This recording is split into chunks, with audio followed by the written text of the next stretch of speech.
এরপর কোনো উপায় না পেয়ে জাহির করেছিল নিজের ভালোবাসার কথা তোর কাছে।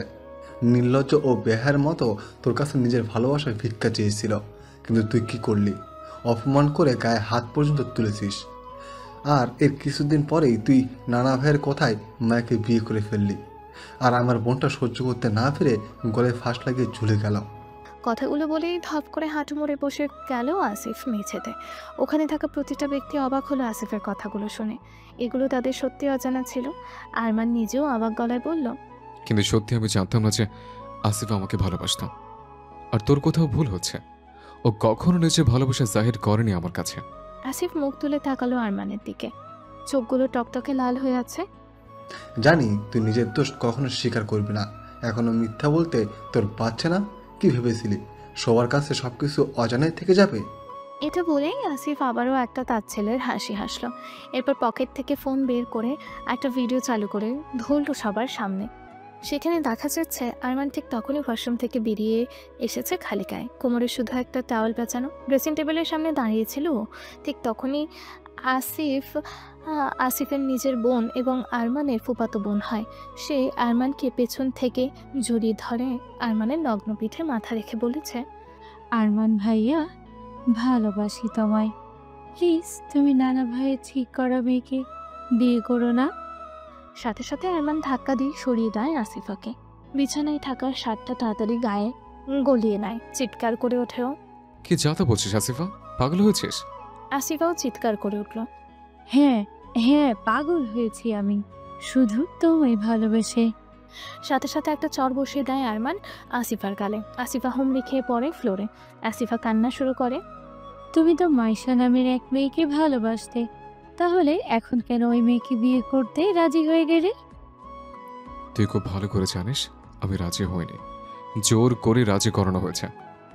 আর হ্যাঁ, ভালোবাসি মাইশাকে, সারা জীবন ওকেই ভালোবেসে যাব। ওর জায়গায় কেউ কোনোদিনও নিতে পারবে না। তাহলে কেন সেই জায়গায় নানা ভাই ঠিক করে মেয়েটি আসছে?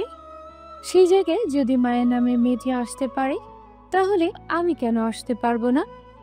এতদিন চুপ ছিলাম শুধুমাত্র তোর সেই ভালোবাসা মায়েশার জন্য পাগলামি দেখে, কিন্তু আজ তো আমি চুপ থাকবো না। মায়া যদি সেই জায়গা আসতে পারে, তাহলে আমি কি দোষ করলাম?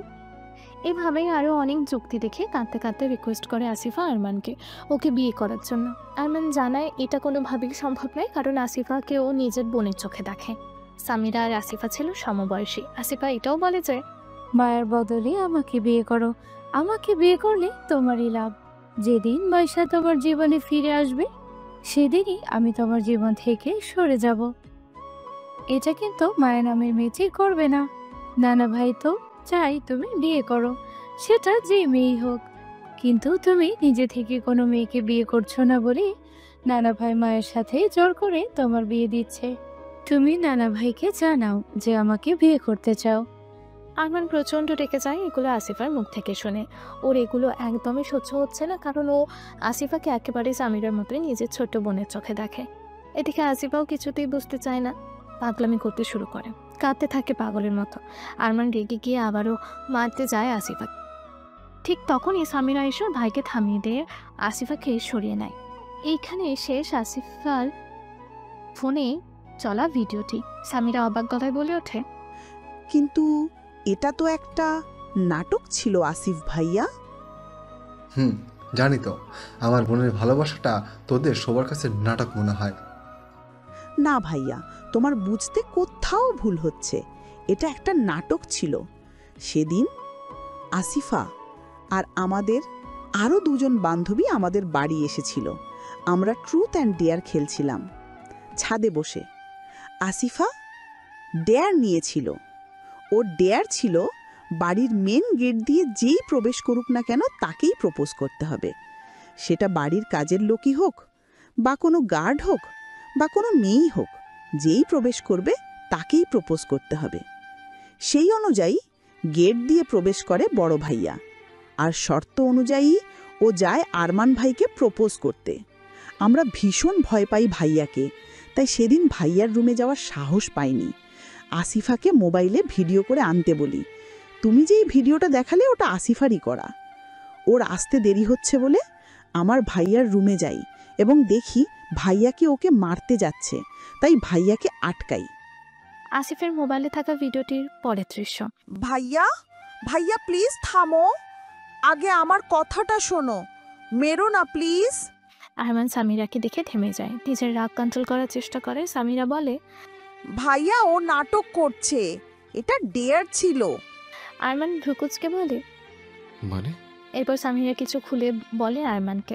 আসিফা চোখের পানি মুছে বলে, ভাইয়া কেমন লাগলো আমার নাটক? সিনেমায় চান্স পাবো মনে হচ্ছে, তাই না? দুষ্টুমি একটা। এরকম কেউ করে? শুধু শুধু আমার হাতে মার খেলে যায়। আরমান কথাটা আসিফার থাপ্পড় মারা গালে হাত বুলিয়ে বলে। আসিফা বলে, কি করব বলো, ডেয়ার যখন নিয়েছি পূরণ তো করতেই হবে। এরপর ঠোঁট ফুলিয়ে বলে আসিফা, কিন্তু আমার সত্যি খুব ব্যথা লেগেছে। সরি বনু, আমি তো না বুঝিয়ে মেরেছি। তুই এমনভাবে কথাগুলো বলছিলি যে বোঝার উপায় নেই যে ওগুলো নাটক ছিল। এরপর আরমান ওদের দুজনকে দুটো চকলেটের বক্স ধরিয়ে দেয়। এই নে, তোদের জন্য এনেছিলাম, তোদের বান্ধবীর কেউ ভাগ দিয়ে দিস। আমি তো জানতাম না ওরা এখানে আছে, জানলে ওদের জন্য আনতাম। সেটা তোদের কাছে সামান্য ডেয়ার পূরণ আর নাটক মনে হলেও ওটা কিন্তু নাটক ছিল না।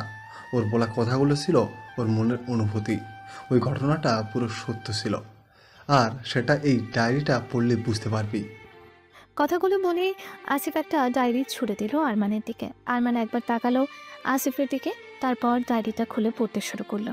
পড়তে পড়তে যত এগিয়ে গেল আরমান, তত একটু একটু করে অবাকের শেষ পর্যায়ে পৌঁছে গেল। পুরো ডায়েরিটা জুড়ে লেখা আরমানকে নিয়ে আসিফার অনুভূতি আর আবেগ। হ্যাঁ, সেদিন ওই ডেয়ার পূরণের নামে ঘটনাটাও মিথ্যা ছিল। আসিফার মনের কথা ছিল ওগুলো, একটাও মিথ্যা নয়, একটুও নাটক নয়। ডায়েরিতে লেখা আসিফার শেষ বাক্যগুলো ছিল, ভালোবাসি আরমান ভাইয়া। হ্যাঁ, এতদিন ভালোবাসি কথাটা মুখে বলিনি, কারণ তোমার মুখ থেকেও শুনেছিলাম একই কথা, কিন্তু সেটা আমার জন্য ছিল না, ছিল তোমার পিচি মায়াবতীর জন্য। এতদিন গোপনে ভালোবেসেছি তোমায়, কারণ তোমাকেও যে তোমার ভালোবাসার জন্য ছটফট করতে দেখেছি, কিন্তু আজ আর সহ্য করতে পারলাম না। গিয়েছিলাম তোমার কাছে আমার ভালোবাসার স্বীকারোক্তি জানাতে, ফিরিয়ে দিলে আমাকে। বুঝলাম তুমি আমায় নিজের ছোট বোনের চোখে দেখো, তুমি কখনোই আমাকে তোমার স্ত্রীর অধিকার দেবে না, কিন্তু তুমি আমার চোখের সামনে অন্য কোনো মেয়ের সাথে সংসার করবে, সেটা আমি কিছুতেই সহ্য করতে পারবো না। তাই চলে যাচ্ছি এই দুনিয়া ছেড়ে। ভালো থেকো ভাইয়া, অনেক অনেক দোয়া রইল, সুখী হও জীবনে। আর কখনো যাব না আমার ভালোবাসার দাবি নিয়ে। আরমানের চোখ থেকে পানি গড়িয়ে পড়ল। মেয়েটা চোখে এতটা গভীরভাবে ভালোবাসতো সেটা কখনোই বুঝতে দেয়নি। হ্যাঁ, সেই দিনে সেই ডেয়ার পূরণের নামে করা নাটকটিও ওর কাছে নাটক মনে হয়নি প্রথমে, কারণ ওর বলা কথাগুলো তো একরকম জোর ছিল, একটা অধিকার ছিল, অনুভূতি ছিল। কিন্তু এগুলো নিয়ে ও আর মাথা ঘামায়নি, কারণ এমনিতেই ওর মাথাটা পুরো ঘেটেছিল। দাদু তখন জোরে জোরে করেছিল মায়াকে বিয়ে করার জন্য। আসিফা সুইসাইড করার পরও আর এগুলো ভেবে দেখেনি কোনোদিনও, কারণ এগুলো যে সত্যি ওর ভাবনার বাইরে ছিল। এদিকে আসিফ নিজের বোনের কথা ভেবে এতটাই ভেঙে পড়েছে যে ও খেয়াল করলো না আরমানের দড়ি দিয়ে বাঁধা থাকা হাতটা কিভাবে খুললো।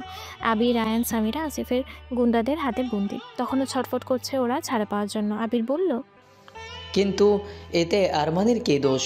ও কিছুই জানতো না, আর না তো তোর বোনকে সুইসাইড করতে ও বাধ্য করেছিল। আসিফ চিৎকার করে উঠল, হ্যাঁ হ্যাঁ, সব দোষ আরমানের। আর যদি সেদিন ও আমার বোনকে ফিরিয়ে না দিত তাহলে আমার বোন সুসাইড করতো না।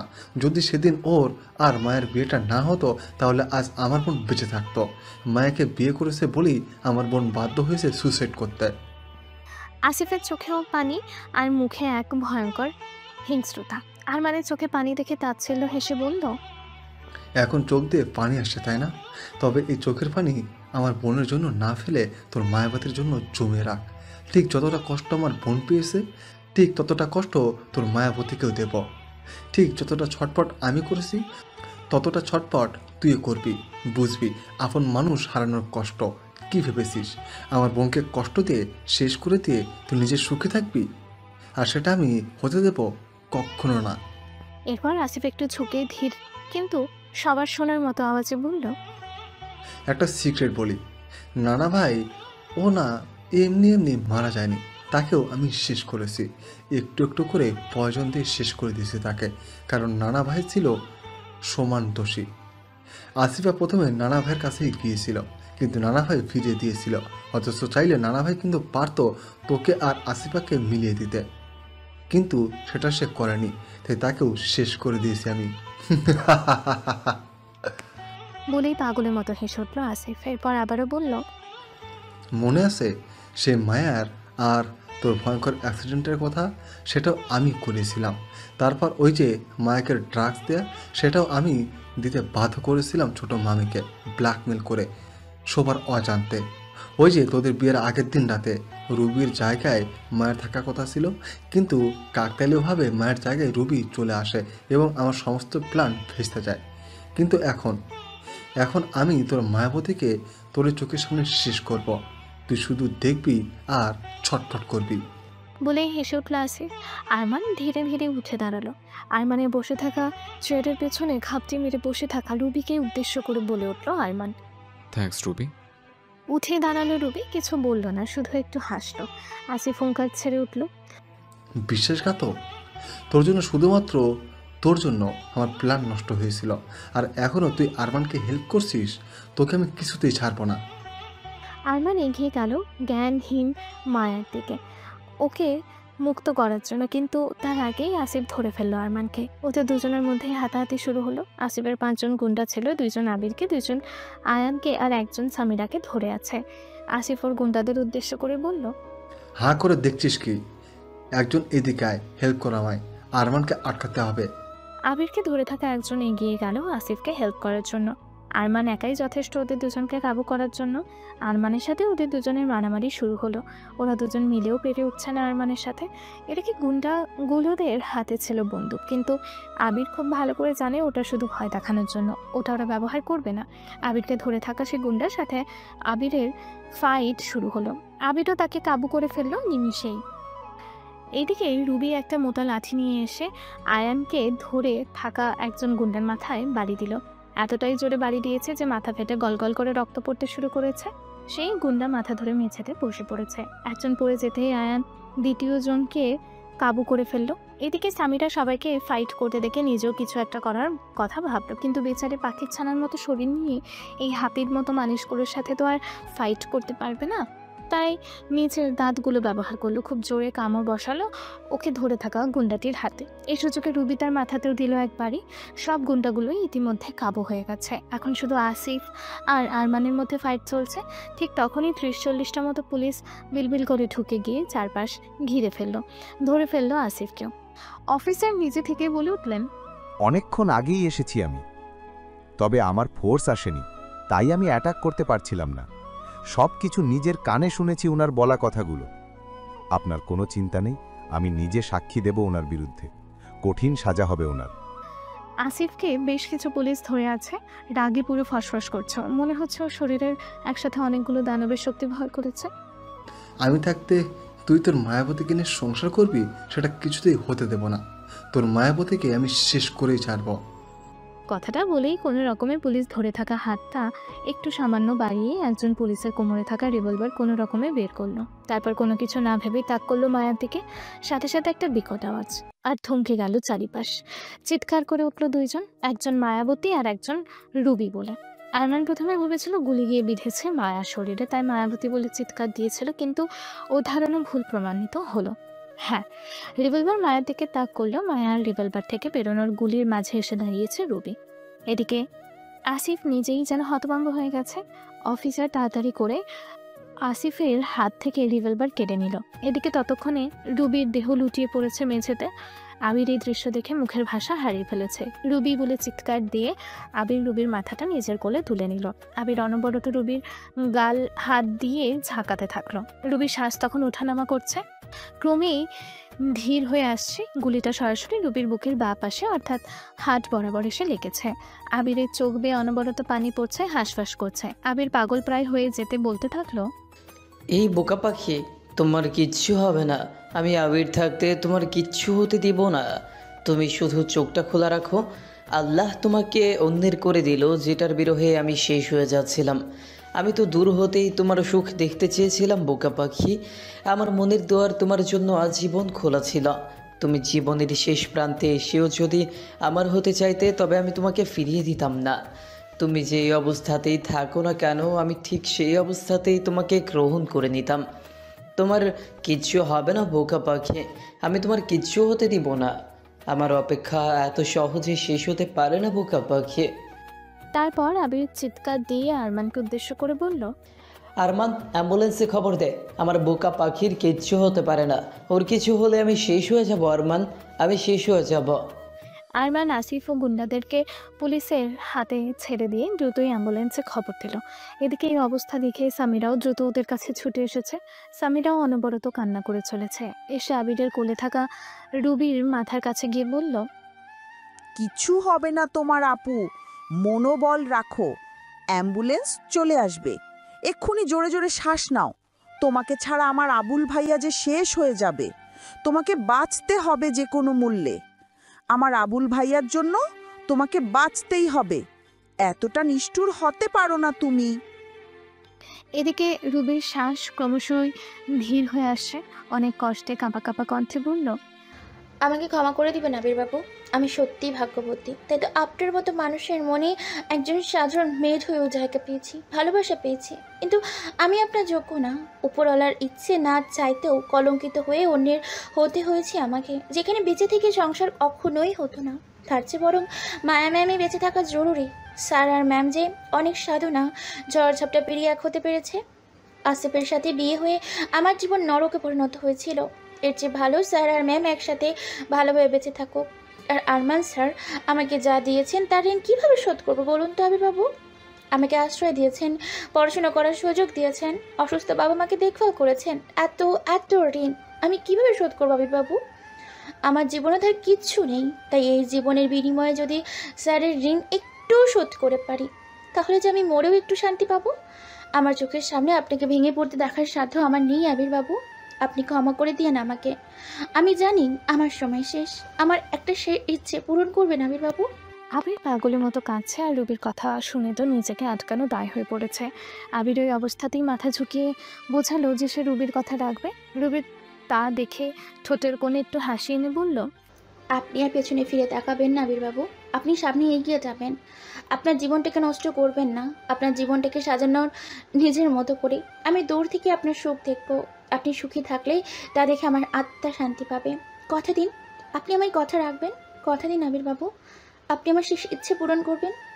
আবির আরও হাউমাউ করে ডুকরে কেঁদে উঠে রুবির মাথাটা আরও শক্তভাবে নিচের বুকের সাথে চেপে ধরে বলল, আমি সুখী হব বোকা পাখি, তবে একা নয়, তোমাকে নিয়ে। একদম উল্টাপাল্টা বলবে না তুমি, কিচ্ছু হবে না তোমার, আমি হতে দিব না।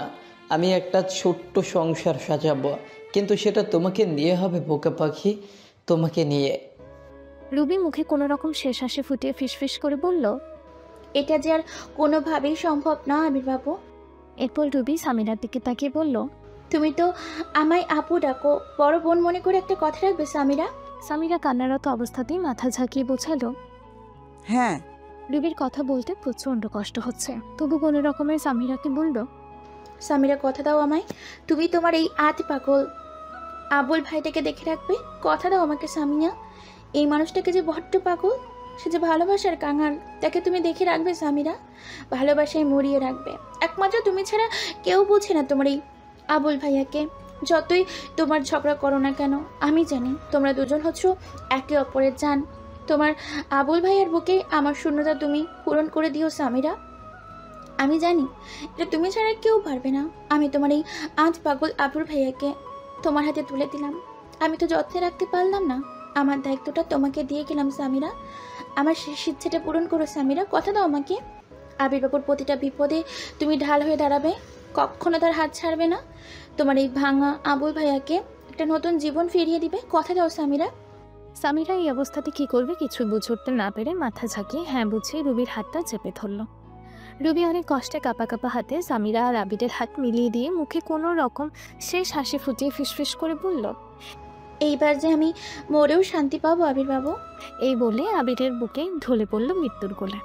আবির রুবির অবস্থাতে বুঝেই উঠতেই চিৎকার দিয়ে বলে উঠল, না রবি, তুমি আমাকে ছেড়ে চলে যেতে পারো না। তোমার ভালোবাসা এতটা নিষ্ঠুর হতে পারে না। বোকা পাখি, এ বোকা পাখি, কথা বলো প্লিজ। এরপর আবির আরমানের দিকে তাকিয়ে বলল, ইয়ারমান, তুই একবার ধমক দিয়ে দে তো রবিকে।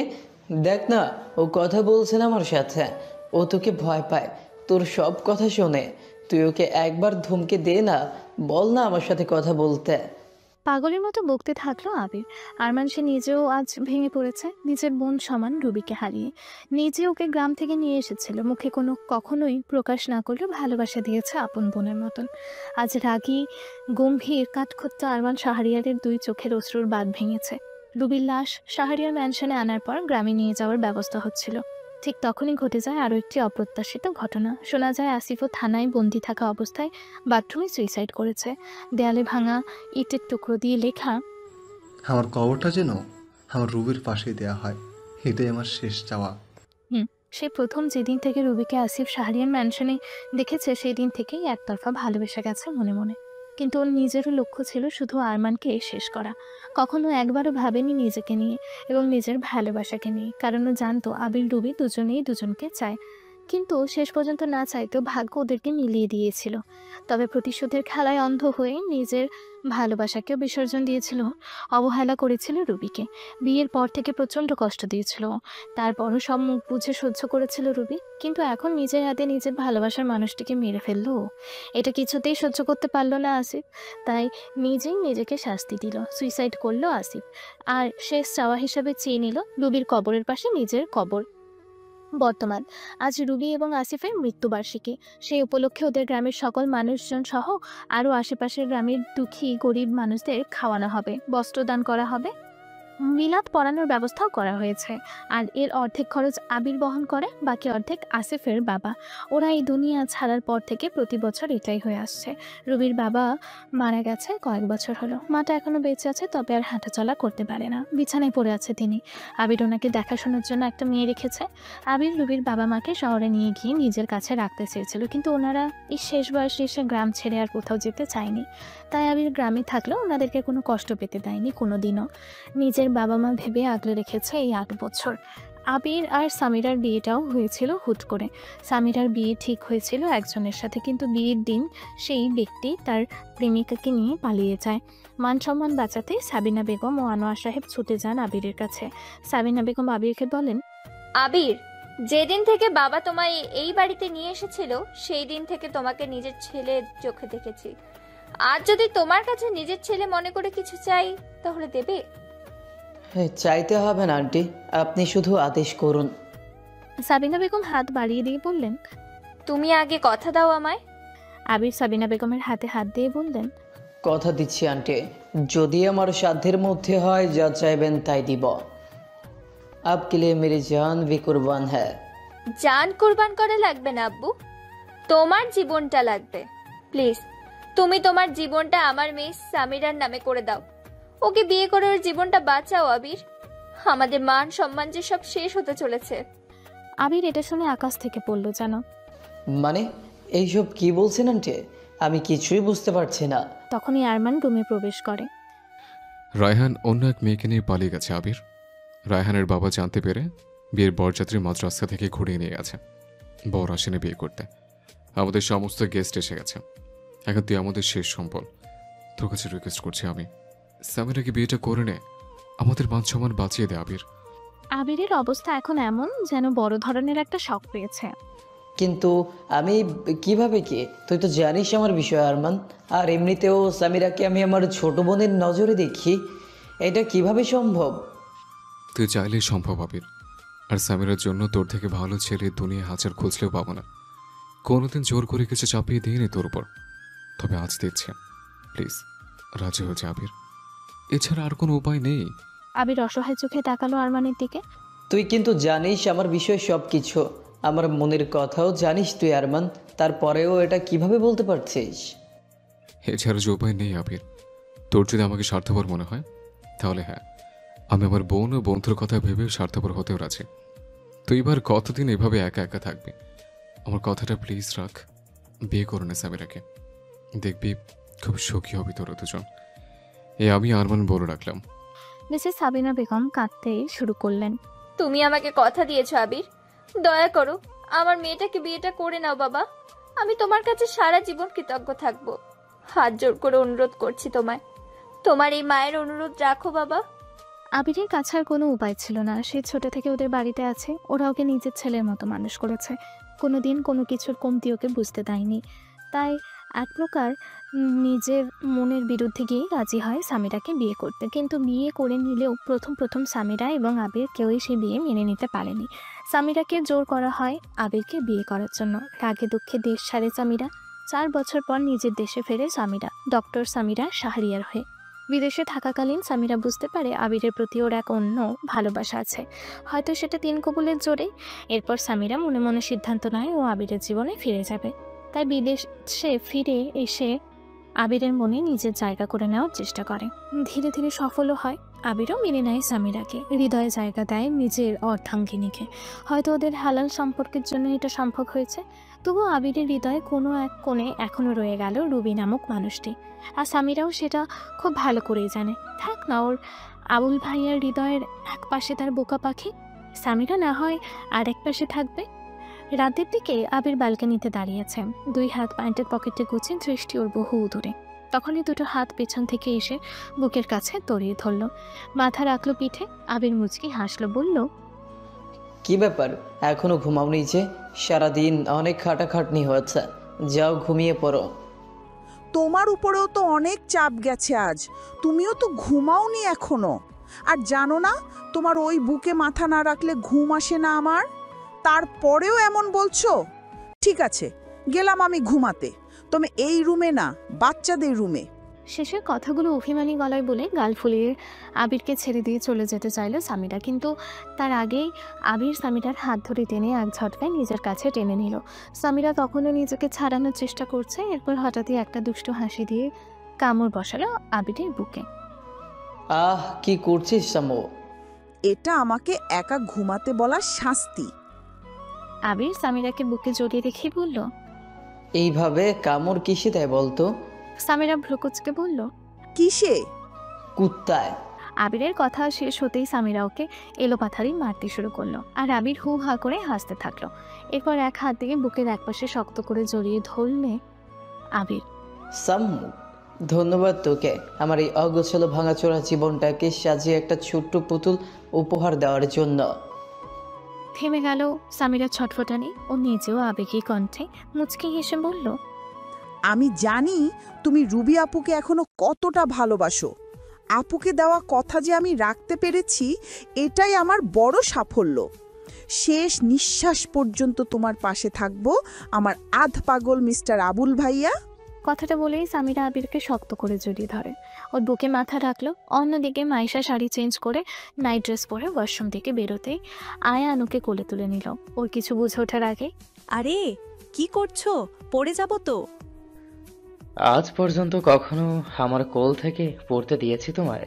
সারাটা দিন দূরে দূরে থেকেছ, আজ এই বিরহ যে সহ্য হয় না, বুকে আগুন জ্বলে। মাত্র 12 ঘন্টা কাছে পাওনি বলে বুকে আগুন জ্বলে তোমার? যাও ওয়াশরুমে গিয়ে বুকে পানি ঢেলে আগুন নিভিয়ে আসো। এরপর মাইশা ওর হাতে থাকা শাড়িটা দেখিয়ে বলল, ততক্ষণে আমি শাড়িটা গুছিয়ে আলমারিতে তুলে রাখি।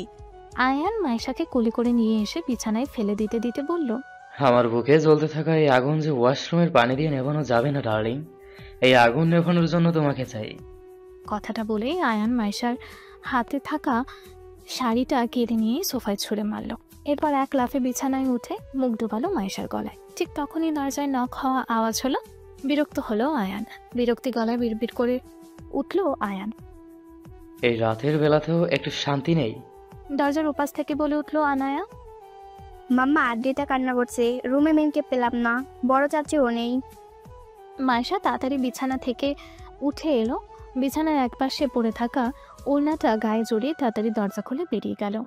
আয়ান একটা ফুস করে নিঃশ্বাস ছেড়ে গেয়ে উঠল, তুমি জ্বালায়া গেলা মনের আগুন নিভায়া গেলা না।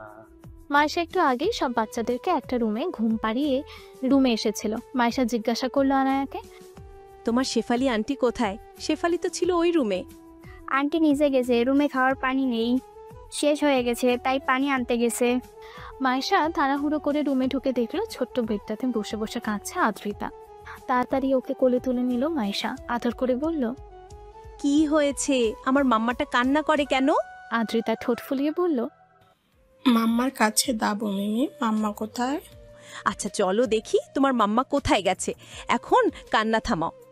তখনই রুমে পানির জগ হাতে প্রবেশ করলো শেফালি। শেফালি শাহরিয়ার বাড়ির বাচ্চাগুলোর দেখাশোনা করে। মায়েশা শেফালিকে জিজ্ঞেস করলো, আদ্রিয়ানা রাবিরা কোথায় গেল? ওদেরকে তো একটু আগে আমি রুমেই দেখে গেলাম। আমি তো জানি না ছোট ভাবি, নিচে যাওয়ার আগে ওরা তো রুমেই ছিল। রবির ঘুম আসছে না, এখন ঘুরতে ইচ্ছে করছে, তাই আদি ভাইয়া ওকে নিয়ে ঘুরতে গেছে। এত রাতে কোথায় ঘুরতে গেল ওরা? এই বাচ্চাগুলোকে নিয়েও শান্তি নেই। আগে এটাকে দিয়ে আসি তার মায়ের কাছে, তারপর ওদেরকে দেখছি। বলেই আদ্রিতাকে কোলে নিয়ে বেরিয়ে গেল মায়েশা। অন্যদিকে আদিরা আধো আধো গলায় বলল, আদি ভাইয়া আর হাঁটতে পারছি না, পায়ে ব্যথা করছে তো। এই তো বলি, এখন ঘুম আসছে না, হেঁটে হেঁটে ঘুরতে ইচ্ছে যাচ্ছে, আর এত তাড়াতাড়ি পায়ে ব্যথা হয়ে গেল। ব্যথা করছে তো, তুমিই তো ব্যথা দিয়েছো কাল, মনে নেই? আদ্রিয়ান কিছু বলল না, আবিরার সামনে বসে গেল হাঁটু মুড়ে। ছোট্ট আবিরা মুখে হাসি ফুটিয়ে আদির গলা জড়িয়ে ধরে পিঠে উঠে গেল। আদি আবিরাকে আগলে নিয়ে ধীরে ধীরে উঠে দাঁড়ালো। এরপর গুটি গুটি পায়ে আবিরাকে পিঠে নিয়ে এগিয়ে গেল দোতলায় থাকা খোলা ছাদটার দিকে। এই ছাদটাও অনেক সুন্দর করে বিভিন্ন গাছপালা দিয়ে সাজানো। আদ্রিয়ান আবিরাকে পিঠে নিয়ে ওই ছোট্ট ছাদময় ঘুরে বেড়াতে শুরু করলো। অন্যদিকে ছাদে, জমিদার বাড়ির ছাদে অপরাজিতা ফুলের গাছ দিয়ে জড়ানো দোলনাতে বসে আছে আরমান, আর তার কোলে থাকা মাথা বুকে রেখে বসে আছে মায়া। ধীর গতিতে দোলনাটা দুলছে। আরমান মায়াকে উদ্দেশ্য করে বলল, অনেক রাত হয়েছে মায়াবতী, চলো রুমে চলো। মায়া আদরে ভঙ্গিতে দুই দিকে মাথা নাড়িয়ে বলল, আজকের এই জোছনা রাতটা আমি এইভাবেই কাটাবো আপনার বুকে থেকে, ঠিক সেই আমাদের বিয়ের আগের দিন রাতের মতো।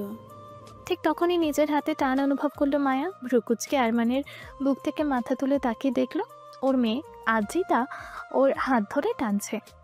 নামো নামো বলতি, তুমি আমার পাপার তোলে কেন উঠে? তো পাপা মাম্মা কি আমার মতো বাচ্চা যে তুমি কোলে নিয়ে? তো আরমান দুই হাত বাড়িয়ে নিজের মেয়েকে কোলে তুলে নিল, বলল, তোমার মাম্মাও তো একটা বাচ্চা, আমার পিচ্ছি মায়াবতী। বাচ্চা না হলে এভাবে আমার কোলে বসে থাকে বলো? কিন্তু তুমি এখানে কিভাবে এলে মাম্মা? মিমি দিয়ে গেছে। না, মাম্মা বাচ্চা নয়, মাম্মা অনেক বড়, মাম্মা পচা। তুমি মাম্মাকে এখানেই রেখে যাবে, আমরা আর নিয়ে যাবো না, ঠিক আছে? মাম্মা খালি তোমাকে আমার থেকে কেড়ে নেয়। কই ভাইয়া তো নেয় না, ভাইয়া আমার তকলে তো বাঘ বুঝে না, কিন্তু মামা আমার চকলেট থেকে বাঘ নেয়। ওরে দুষ্ট, আমি পচা? আমাকে এখানে রেখে যাওয়ার প্ল্যান করা হচ্ছে? তুই এত হিংসুটে কিভাবে হলি বলতো? আমি তো তোর চকলেট থেকে ভাগ নেই না। তোর পাপা তো যখনই চকলেট আনে 3 বক্স আনে, একটা তোর, একটা আদির, আর একটা আমার। তোমাকে এখানে রেখে গেলে আমার 2 বক্স চকলেট হবে। আচ্ছা তাই বুঝি?